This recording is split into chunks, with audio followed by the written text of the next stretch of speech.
Ayun guys, magtatry akong mag-alaga ng Rhode Island, 4 na piraso. So ito sila, ito yung ginawa kong kulungan nila. Kami ni Papa lang ang gumawa.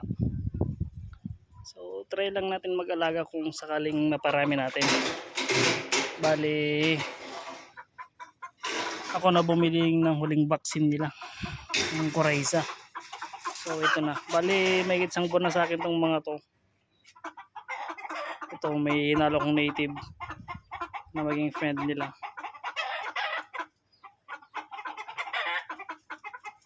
Hindi ko kasi alam kung pure na Rhode Island tong mga to or may mga breed na.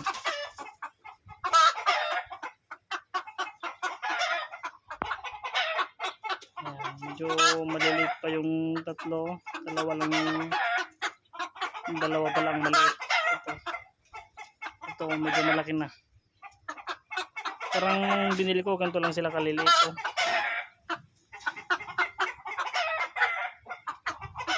Ginawa kong sabitan nila kasi kalat-kalat yung pagkain nila doon sa baba.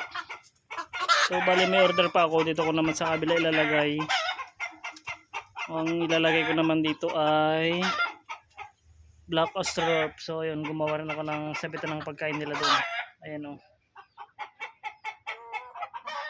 Medyo maingay na yung mga manok. So ayan, try lang natin kung makakapagparami tayo ng Rhode Island.